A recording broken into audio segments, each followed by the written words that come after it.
these headlines, some of these headlines are shocking, but when I saw Patience Jonathan's headline saying that she would campaign for Remi Tinubu, ruling out a return to Aso Rock, I just smiled that, like, do husbands and wives talk about politics in their homes? Of course, yes. Talk about everything and anything. So does Goodluck Jonathan speak to Patience, his wife, about politics in Nigeria, generally what the implications are when they make statements like this? Maybe, I don't know. But because it wasn't long ago we had Goodluck Jonathan saying things like Tinubu, more like warning Tinubu about his moves with what has happened in Rivers State. And very recently we also heard him speak about the one-party state thing. Yeah, he's a former president, and like he mentioned the last time, there's a limit to what you say as a former president in terms of criticizing the president of the country. But we've seen that change over time. Joe Biden, just recently criticized Donald Trump's policies. I mean, it's not like it's cast in stone, but there's a limit. They know the limit because you are the president. You should know, and you know that certain things you can say that will cause a lot of division, that will cause a lot of trouble.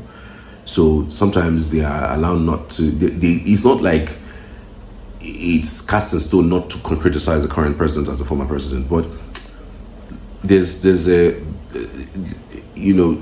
responsibility that comes with being the former president. So you don't say things that will scuttle the government. I mean, former president, you should still have some huge followership. And the situation where you start doing that consistently becomes a problem. We've seen Obasanjo criticize everyone that have to come after him anyway, but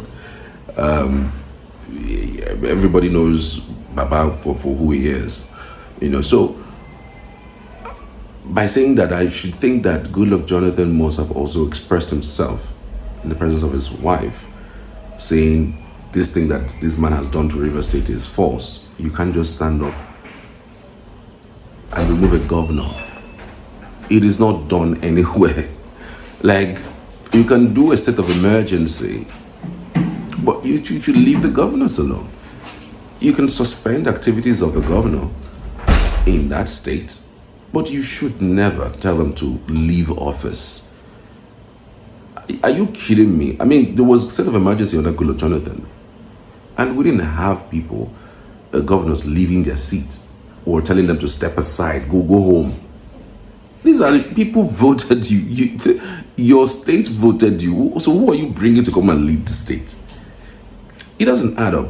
So I would have thought that Patience Jonathan, the wife of Goodluck Jonathan, should have that mindset that, look, doing these things would amount to, undermining democracy and, I mean, setting a bad precedent, because tomorrow somebody can say, after all, there was a suspension of governor and he thinks that a certain region will not vote him. He declares state of emergency in the entire region and puts people there. I mean, because of trouble there. These things happen. This is politics. Politics happen. People can decide to take these things further if they have the opportunity. Somebody can come in and say, there's a state of emergency, they are bombing. And trust me, it could have been something that they would sponsor so that they would use it as a badge to do whatever they're doing. So Goodluck Jonathan criticizing the president, saying that this is wrong, that's not the way to go, warning him about the one state party. I would have thought the wife would have also been taking notes. But all of a sudden, boom, from nowhere, I am going to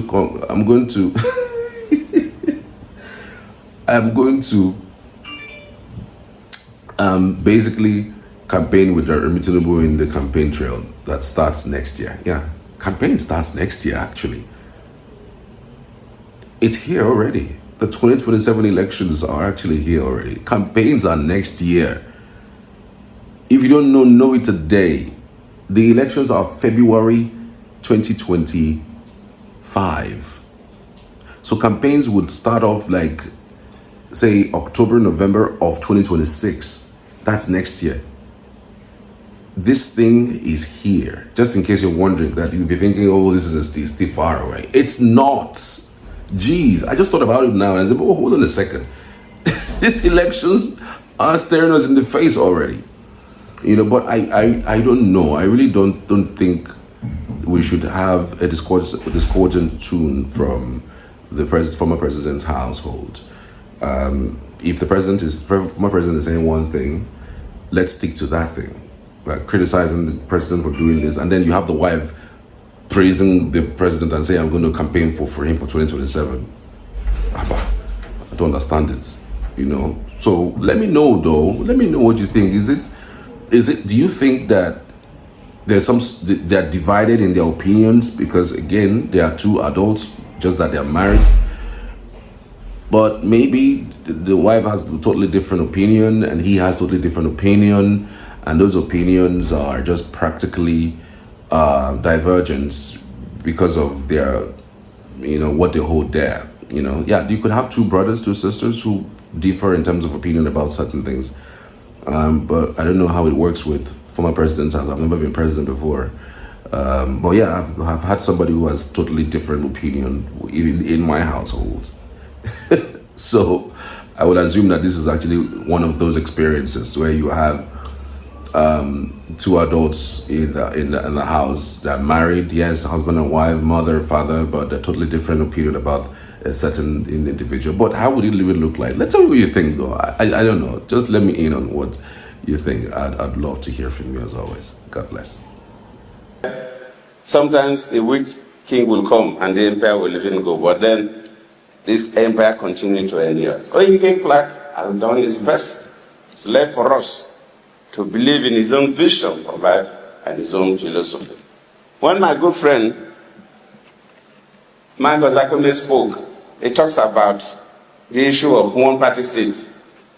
And when you listen to the news, read the show, go through the show media, that's one thing that on an occasion like this, probably one need to. Yes, one-party states, countries have managed one-party states.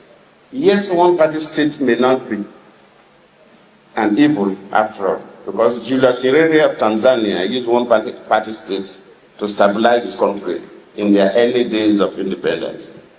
He felt that his country has, just like Nigeria, too many tribes and tongues, two principal religions, Christianity and Islam.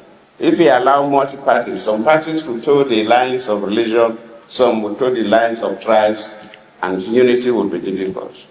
But it was properly planned, it was not by accident. If we must, as a nation, go one party, then it must be designed, it must be planned by experts, and we know what we are going in for. But if we come through the back door by political manipulation, then we're heading to crisis. So I will advise that probably a country like Nigeria, it's better we allow the system to stay as it is. Yes, the multi-party, but if we, for some reason, we must go one party, then it should not be an accident. It should not be by political manipulation. Because if you read this book, How Democracies Died by two American professors, then you see that some of these are the symptoms of the death of democracies in nations. And Nigeria is a complex country. And I think it's better we manage the situation as it is, that manipulating the system in a way that would suffocate the country to death. I thank God.